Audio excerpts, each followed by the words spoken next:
you doing? Hello. It's good to see everybody. It's good to be out the house. Yes. Yes. And so this is like a different kind of talk that I'm used to giving at a tech conference. But I have to say, to catch everybody up, so first I'll tell you about myself very briefly. Founder of Backstage Capital.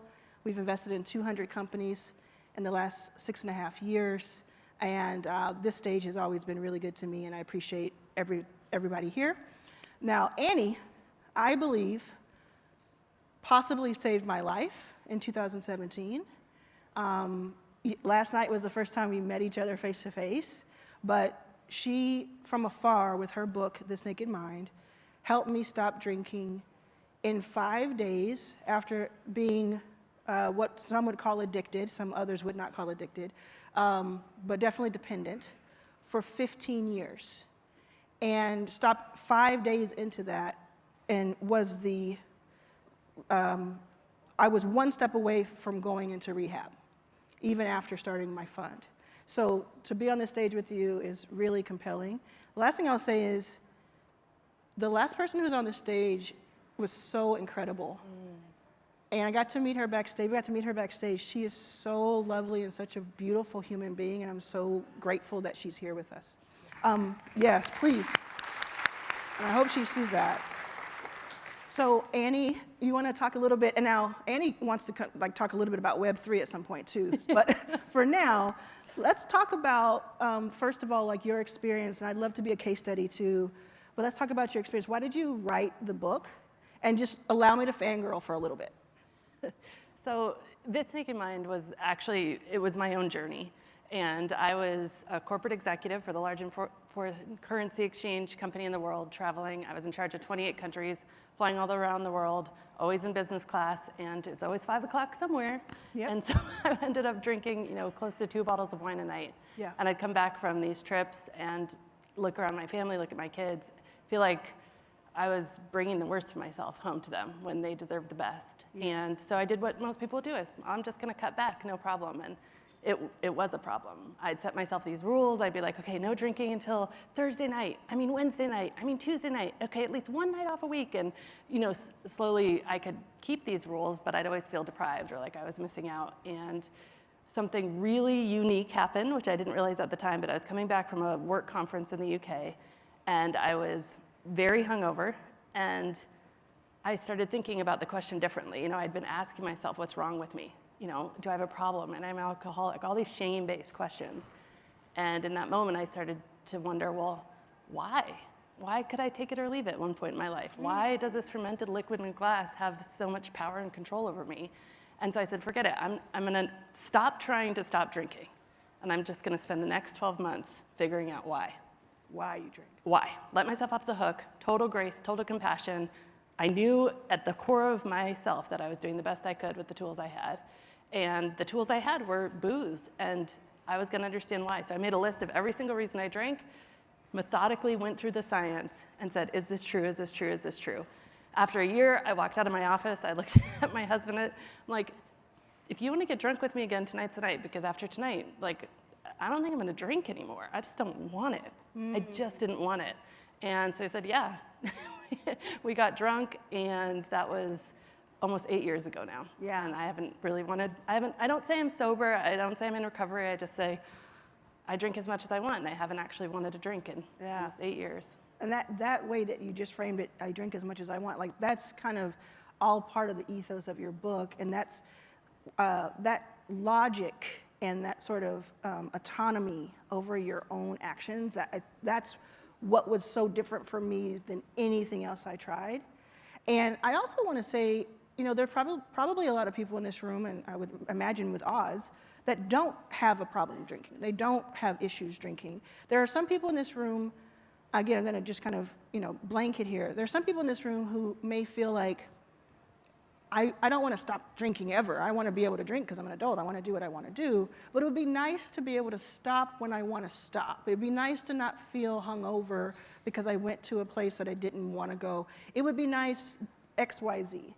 And we all know, when we go to these events or we go, even in this conference, when someone says they're not drinking and they're not known to be sober, what is the first thing you think? Oh, they're either pregnant or there's something wrong, or you automatically think there's something wrong. So there's this stigma around it. So I'm just here to say, this is our permission to just even broach the topic and think about it. And what I love about your book, I did the audio version, if anyone's interested, This Naked Mind, is that it's so personal, and you were talking to me, and I could take it or leave it. Yep.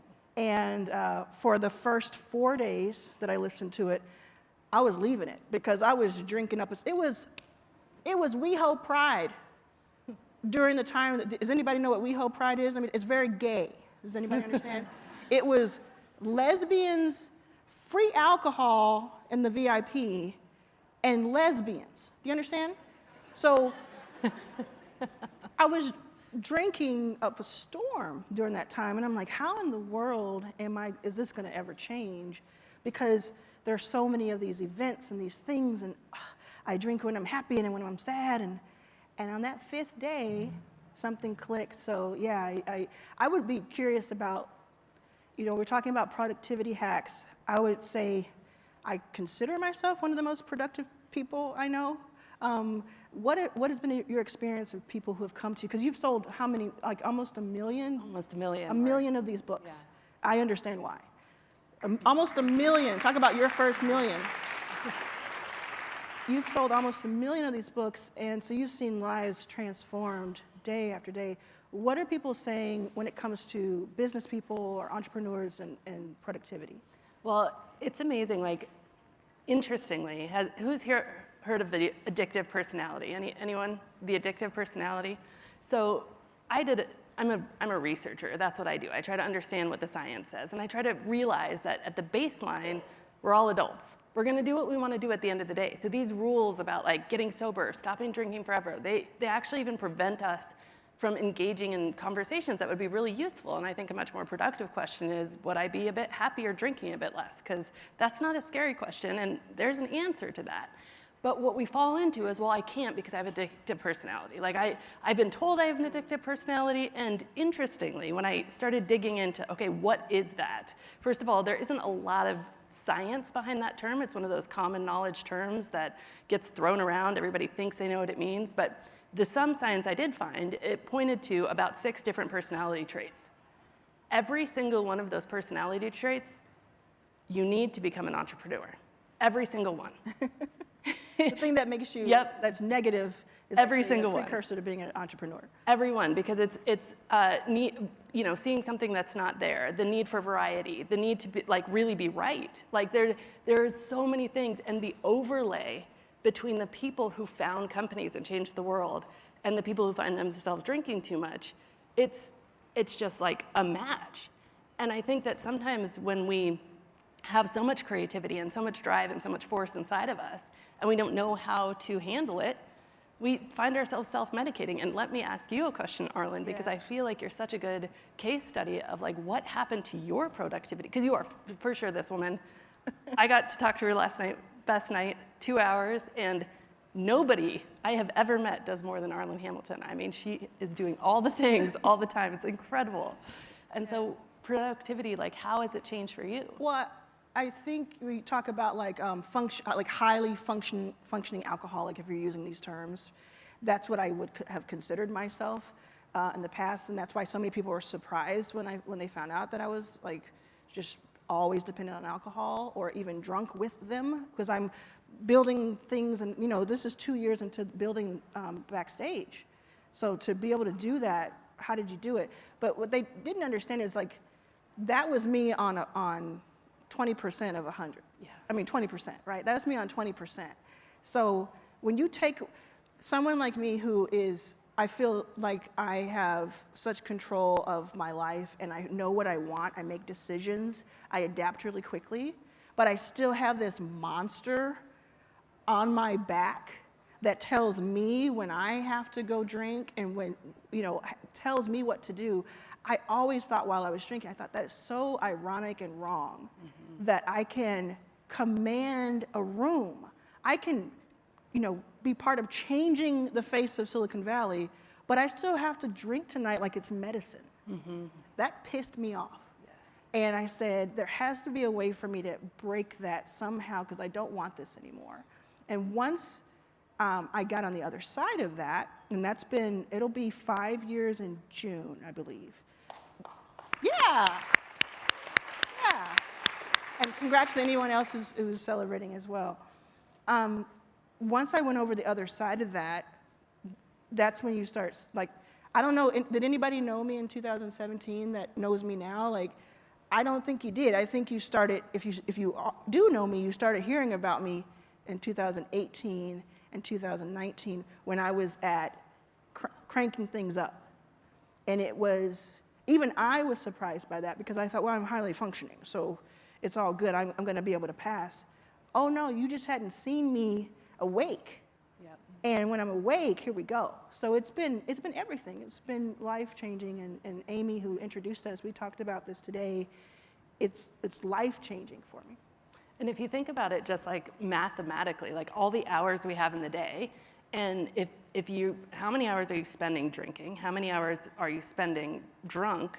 Hungover. How many hours are you spending hungover? That's the big one. That's the big Maybe throw in a few hours of regretting or trying to remember what you did the night before. Pouring out bottles of alcohol and mad at yourself and no more, this will never happen, all those conversations. All those conversations. And like, I should bring it back and tell you that it's not about just people who are like on the brink like I was. There are some people here, and you don't have to say anything, you can be kind of to yourself. There are some people here who are just like, I would like to have more control over that. Yeah. I just kind of want to, so that it can be fun when it's fun, you know? And that's what. Yeah, for sure. And I think that's the most important thing that I could say is like this whole journey, it starts with just curiosity and stopping judging ourselves. Because the reality is if we're self-medicating with alcohol in any way, shape, or form, like we really are doing the best we can with the tool that society has given us. And it said, hey, this thing, anything stressful, here it is, have a drink. Anything, my mom's club, things are upset with your kids, have a drink. The entrepreneur circles I'm in, things are hard, have a drink. And so we've been given this tool. It's like if you have a hammer, everything's a nail sort of deal. And I think that when we look at this as like, well, do I have a problem? Am I an alcoholic? Not only are those the wrong questions, actually, according to science, there's really no such thing as an alcoholic.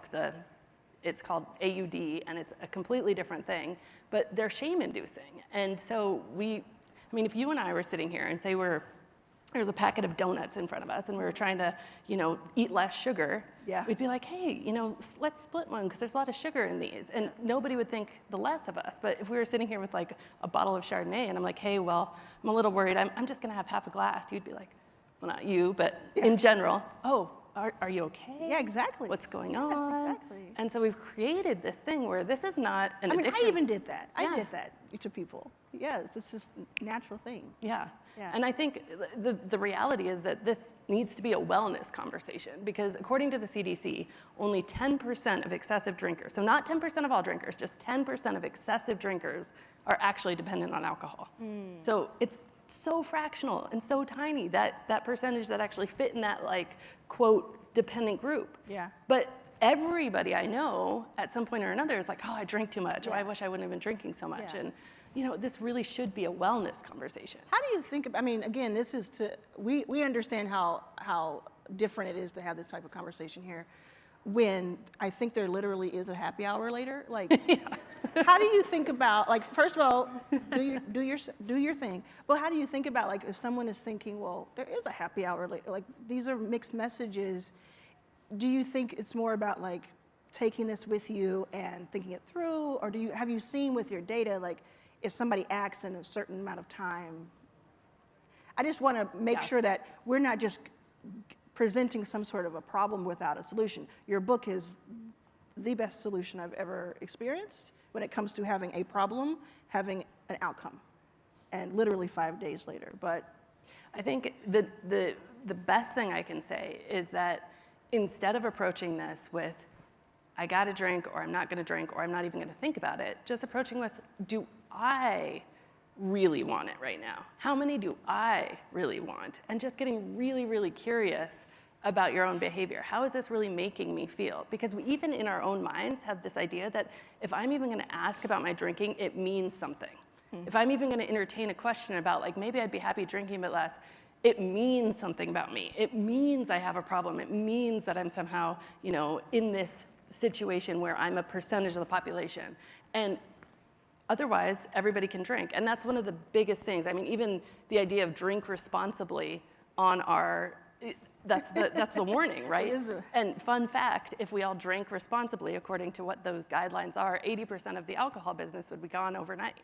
And so this idea that if you aren't responsible, or maybe you're getting, too drunk too many times or regretting anything, that it's your fault, it just perpetuates this, let's not have this conversation. Let's not get curious about our own behavior, and just don't go into it with there's any wrong or right answer. There's no wrong or right answer. There's like here. a spoiler alert, but the first thing I remember your book, where it got me in that same vein, was this idea of like, you were like, am I addicted? And having all these philosophical questions. Like, actually, no, there's a chemical.